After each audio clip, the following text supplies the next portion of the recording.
uses. It's something that I think we all believe, we understand the attributes of. It comes in different plies, it has different shapes. But ultimately, this roll of toilet paper, I think we can all agree, is not very helpful.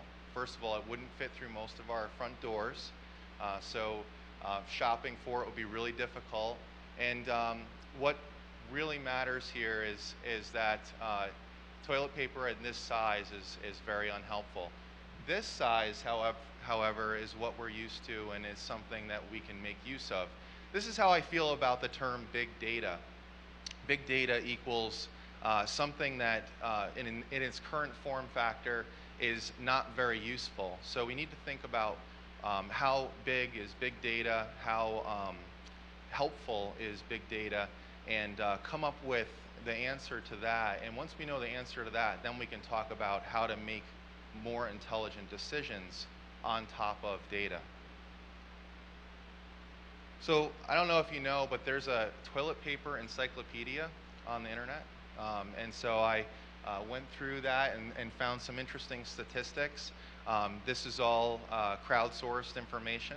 And there's everything from whether you're a roller or a buncher to something that I would say is getting towards the more useful side of making use of data, which useful is in the eyes of the beholder, of course. So although we may care as consumers about the other information, we potentially aren't going to look at the data as though a company like Charmin or Procter & Gamble, somebody that sells toilet paper, would. And so with that, I want to make an analogy to the security world and what we think of as making use of data, in that we're not talking about big data just for the sake of understanding cybersecurity at an astronomically high level that no one really can use. We're talking about making better decisions in our organizations. Now, if your organization is a big security company, then data is at a different scale, but my presentation is going to be making decisions at the organization level. How can I understand what's happening at incident response and how well I'm doing it and who's attacking me, why the threat keeps on going after the HR group versus my executive team. Those are decisions that maybe don't require big data but do require data analytics. So big companies run their business on big data, but I would argue that the size of the data isn't as important as the decisions that are being made. So how do you decide what the value of the data is? Well, there's another term being used synonymously with big data called threat intelligence. And so most in this room hopefully agree, because we're smart, that threat intelligence is the result of producing a data and analytic process to come up with something that means something. And Rick Holland, who talks a lot about threat intelligence, he's a Forrester analyst, breaks down the value and the attributes of value of threat intelligence into those 6 terms: accuracy, align with your requirements, integrated, predictive, relevant, tailored, and timely. So big data is the unrefined coal that's coming into the manufacturing process, and out the other end, you want to measure the diamonds you're creating against those attributes. Big data is great, but this is my no kidding slide. How many of you in this room store your incident data in spreadsheets? Come on. All right, at least one person stores their. So I talk to the biggest companies in the world, and they store their data in spreadsheets. So if you guys are really, really advanced, you're probably storing, let me guess, in ticketing systems. So I'm not setting you up for failure here. I know state of the art is screwed up right now. The biggest way that people communicate about security matters in the business today, email. The way that they store the indicators and find them again in subsequent incidents, email search. maybe if they're really advanced, they have an Excel spreadsheet that they have created a pivot table on. I don't know about you, but I use Outlook and Mac Mail, and neither search works very well. And the bigger the data set becomes, the harder it works and doesn't produce any answers. So this, being what we do today, is having a major impact on our ability to make decisions in a predictive way, and just the simple stuff, incident response, security operations. These are things that move quickly, and we can't afford to communicate using 30-year-old technology. So enter big data.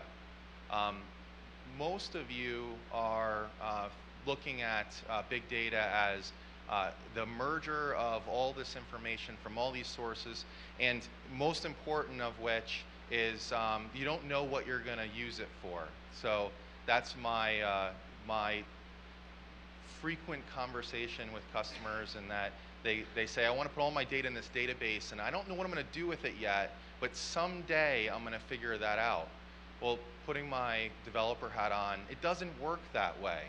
You have to figure out what the data is going to be. You have to figure out the ontology. You have to figure out your use cases first, because the big data space is super complicated. You need different technologies for different things. You need different developers to build on top of them different use cases. So think twice before saying, hey, my incident responder has a little bit of time in between fighting incidents, so they're going to build a big data platform. This is really hard stuff. And it's not to say that I don't like building things with the best of them, but you know, focus on the small data first and making sense of that before you jump into a big data platform. So small data or medium-sized data, again, I don't know how to define big data. Is it millions of records? Is it tens of millions? Or is it hundreds? Who knows? But what is important is that this problem has happened in every other part of the business. Every other part of the business makes decisions based on data. Product management makes decisions on what their customers do. Salespeople make decisions on who's buying what. Finance, very data-driven. They use Excel spreadsheets, and they're supposed to. Us as security people, we're not supposed to use spreadsheets unless we're doing some kind of financial analysis. So where is the equivalent for the security industry? Well, the first problem we need to think about is, what is a fundamental requirement of building a platform that understands data? Again, you can go back and you can just buy Hadoop and throw it down and put a lot of data in it, but Hadoop doesn't know how to analyze data. Only people know how to analyze data. So fundamentally, the thing that's missing from security, unlike sales and finance and other parts of your business, is an understanding of how to look at data, the methodology to which an analyst uses to make sense of data. And so there isn't a dozen choices here. There's people that talk about data structure. So there's things like sticks. There are various other standards around the world that look at data and the structure of data, but that's still missing an important ingredient, which is how data is managed, how you look at analyzing data. And so the one that some D4 analysts use, hundreds I would say, it's not known around the world, this is definitely not known to everybody, is the diamond model of intrusion analysis, created right here in the DC area and within the Beltway, used by a lot of government agencies. And what this does is it allows you to make sense of the analytic process. And just like Salesforce had the plethora of people that knew how sales worked, this stands to be the platform or the foundation from a methodology perspective that we can all use to understand how to look at data. And so to give you a quick overview, my colleague Andy Pendergast is going to give a presentation tomorrow at 12:30 that will be very detailed about this, right down into like the algorithms and how the graph theory works behind it. But at a high level, it allows you to take all the data that you capture during incident response, security operations, threat intelligence processes, and make sense of it with relationships. And so it's got a technical access between the capabilities of the malware and the infrastructure that the adversary uses. And then it's got a geopolitical access, which is between the adversary and the victim. And a lot of people think of these as tactical and strategic intel. I would say it's easier just to think about it as it's all information that matters to you in decision making. And the term intel may be overused in this situation. It's data about what's happening to your business that you need to use to make better decisions. So the industry as a whole for the last year has been talking about a new type of platform that takes advantage of the fundamental principles that I just discussed, and they're calling it a threat intelligence platform. Again, the word threat intelligence I think is used differently by different people, but let me just bring it back to the requirements that I just talked about, and in particular the ability to capture data from various inputs, the ability to bring data in from email lists, from your security operations center, from your threat team, maybe you pay vendors for feeds. Ability to collect all of that information and aggregate it is the first step of a threat intelligence platform. Second is you have to analyze it. Many people think you just buy threat intelligence and your problems all go away. It needs to be relevant to your organization in order to be useful, and the only way to make it useful and make it relevant is to actually look at it and understand what it is you're trying to accomplish. And there are different people that use that data in different ways. The CIO looks at the data within that platform differently than the threat analyst.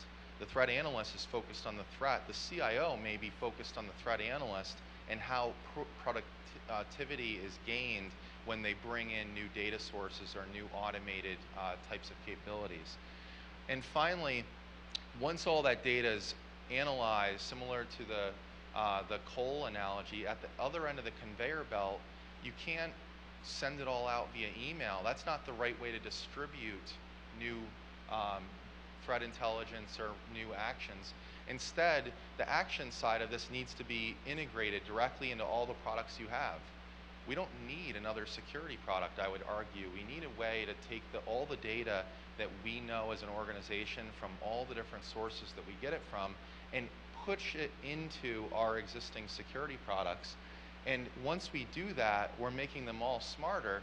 But the next and really powerful thing is the feedback loop. So now we can start collecting information about the alerts and the action side of things, and we can start using that information to make better decisions about how we produce data. So this in fact is, so I'm a product company. I make decisions on what my customers need. I measure their interest, and then I put investment behind that interest. It's no different in security. We need to have the feedback loop so that we can make better decisions about where to place our time and money.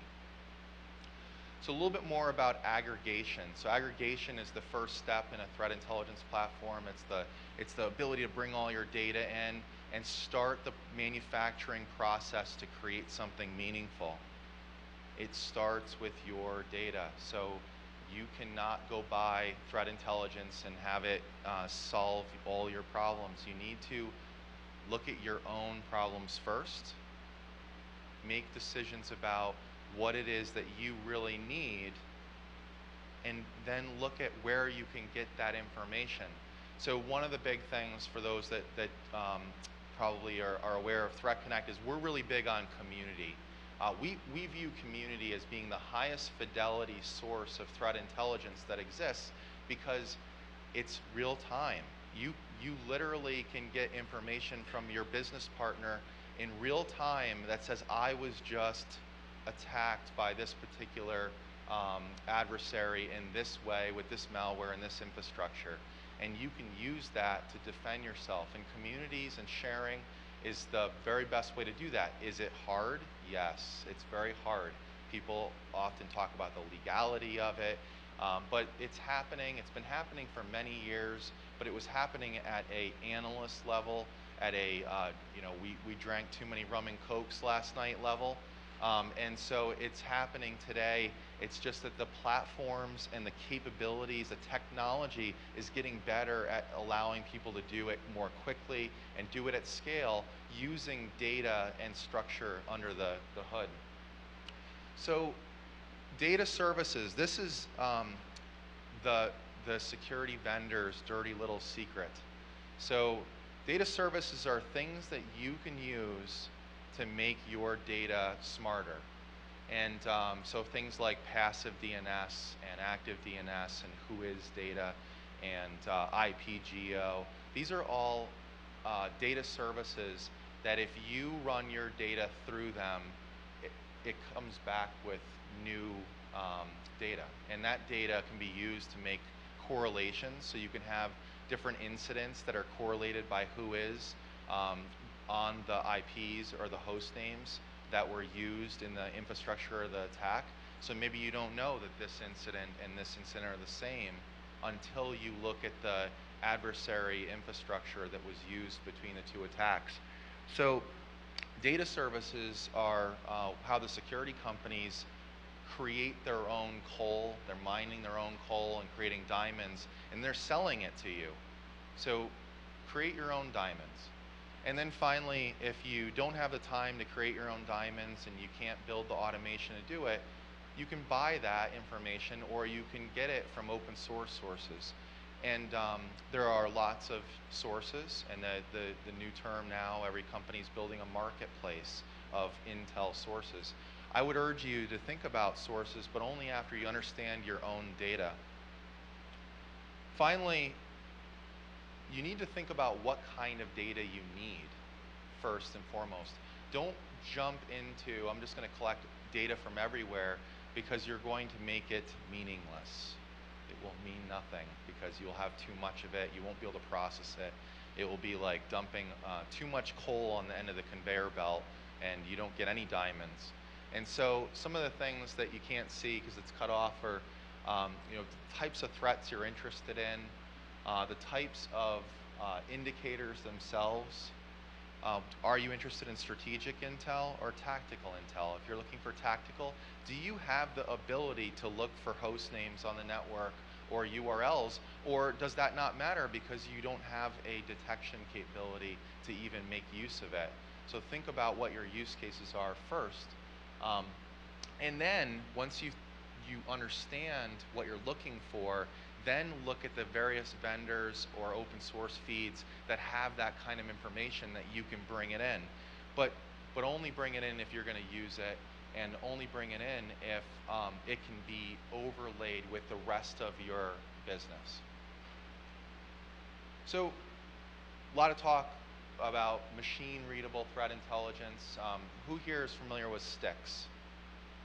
All right, good. So more than one hand went up. STIX is kind of the new cool thing in this idea of threat intelligence.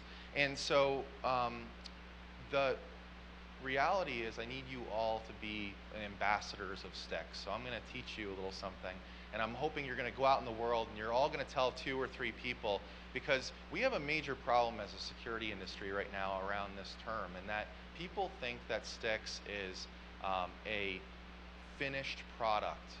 It's something you can just start using and everybody will be on the same page.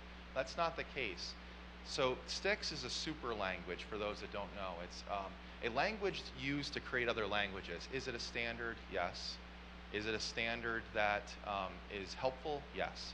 But it's similar to, for those that remember, electronic data interchange, EDI. It was a super language that every company could use to build a bridge between their companies. And the challenge was we ended up with millions of bridges. None of them were interoperable with each other, but they did work in providing a foundation to build the bridge. And so where we're at as a community right now with STIX is that STIX is a great starting point. It's there from a perspective of if I'm going to start taking XML and making it into something, it's the right thing for me to use. But where we're at is that everyone's doing that and saying I support sticks, but none of them are interoperable. Believe it or not, sticks is not interoperable out of the box. So when you guys head out of here on Sunday and you go back to your workplaces, just remind people that sticks needs work. We as a community need to go from vendor specific to sticks for SIM or sticks for IR, and it needs to be specific enough that we can actually all build the same things. So analyze, I don't have a whole lot of slides here. I just want to talk through a couple of these use cases. So analyze is the most important part of data. You pull in data from all these sources. It doesn't just analyze itself. You need to make use of it. And so when you think about the different use cases that security teams use data for, there are many. And I'm just going to talk you through a couple. So the first one is the threat intelligence production and fusion use case. So you are a Fortune 1000 company, you're in an ISAC, maybe you're in critical infrastructure, so you're good friends with Department of Homeland Security. You've got 5 analysts on your team. Each of them is part of a few fight clubs. They get data from there. And so in general, you have data coming from a variety of places, and you're looking for that data to mean something, to be usable. Second is you need to make it relevant to the stakeholders, which may require you to automate some of the processes, may incorporate some workflow. So for example, every time DHS sends an email that says, this is a critical vulnerability against SCADA system X, and you happen to have that system, you probably want to escalate the priority on that, get an analyst looking at it right away. Analysts today are not well organized. They don't know what to work on. They're discombobulated, and email is not the best way to prioritize what they're working on. So workflow is important, but maybe even more important than workflow is once they determine it's a risk to your organization or your network, the ability to bring action against that objective immediately. And that's where integrations come in. So a threat intelligence platform has to have an API. It has to be integrated into the security products you already have, so that you can suck in those indicators and start looking for them in real time within the network. And I'm going to talk through that a little bit more. Event and alert triage. So when you see an event from a SCADA system, just to keep my analogy, and that event has to do with the same exact indicator that DHS warned you about, and there's a high risk of the adversary that is behind that activity, you want to know about that right away. So in essence, SIM, it has a lot of alarms going off. Threat intelligence and database decisioning allows you to make decisions about priorities based on risk. And that's the thing that I think we can all agree, SIM never met up with that need completely. And so given the fact that we're conveying or analyzing risk within a threat intelligence platform, we also have the ability to correlate risk with real-time information, and a feedback loop, again, can start that intelligence cycle. Incident response support, I would see as being very similar to that. Incident responders should not, when they're creating a remedy ticket, be storing all the indicators in remedy and then having to go look in a wiki to see, have you ever seen that indicator before? They should create an incident, and the system should tell them that these indicators have been seen and these incidents with this degree of risk because there's a correlation with an adversary that's known by the organization. And then hunting. Hunting is a new term. I think a lot of larger companies that have threat teams are starting to proactively hunt for indicators or adversaries in their network. And the only reason I bring it up here is that it's a lot of back and forth. It's a lot of communication and collaboration across the security team, because it's looking for an indicator. You find it, all right, well now I have to look for 5 more. If I find them, I need to analyze them. And so that triage process needs to be orchestrated in a better way than email. Finally, It's all about taking action. You can have the best data and the best understanding of risk. Unless you do something with it, it's going to be worthless. And so the first use case here that you can look at for a threat intelligence platform and this kind of data is making decisions. It's reporting, it's planning. And anytime you get involved in an organization that wants to be better, Amazon didn't just snap their fingers and say, we're going to be the world leader in shipping products all over the world. And they had to get better at that. They had to measure their effectiveness and improve. And the other thing to think about is not only as cybersecurity practitioners do we need to improve at understanding the threat, but we need to improve our processes in doing that. So incident response and threat intelligence production, those processes, the faster we do them, the more automation we bring to them, the better the return on investment and the faster we can move against our adversaries. And so it's all about planning, processing, making assumptions, modeling those assumptions, and then measuring it, and as quickly as we can, improving. So more exciting. People always want to focus on what am I going to find on my network? And so with a threat intelligence platform, one of the core use cases is what's called the watch list use case. This is the conveying of indicators from that analytic process or multiple processes in the action phase out to your network, so things are being searched for. This is just a screenshot of Splunk using indicators that have been put in one or more watch lists.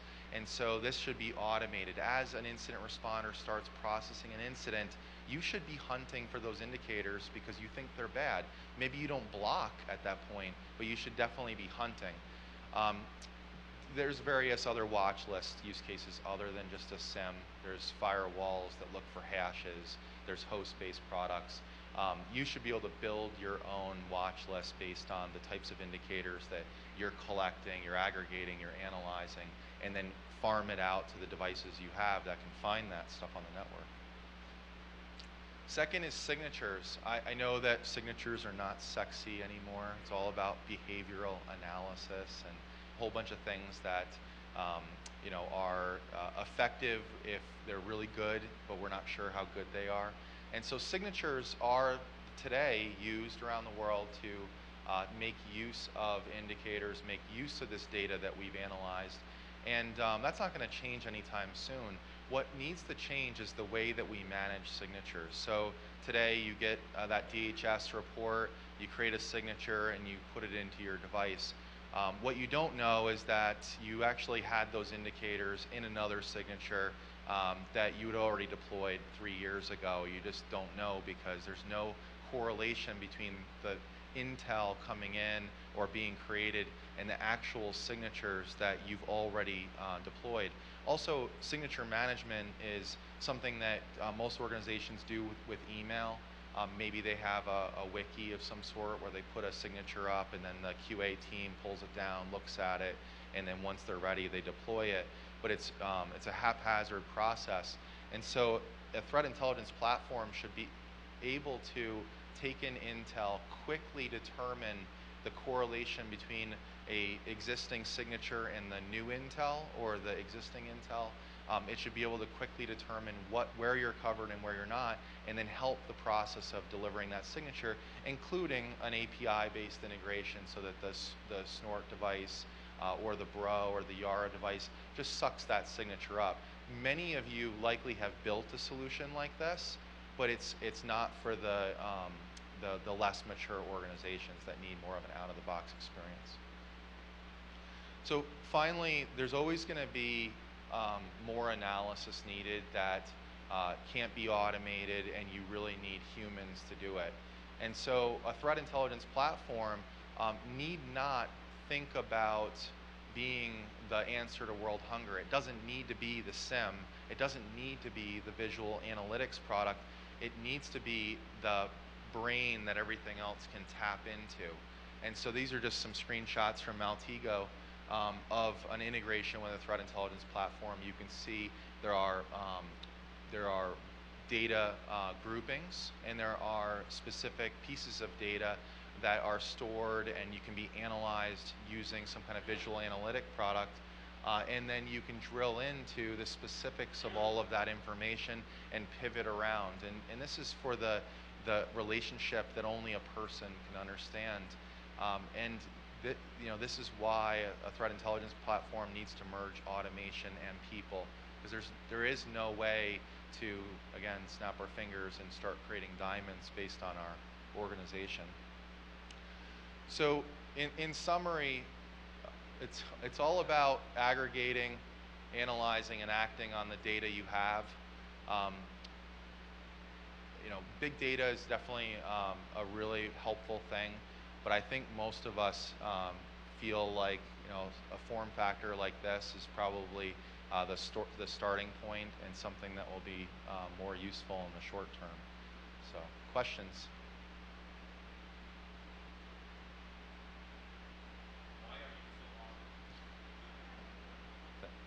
I can't answer that.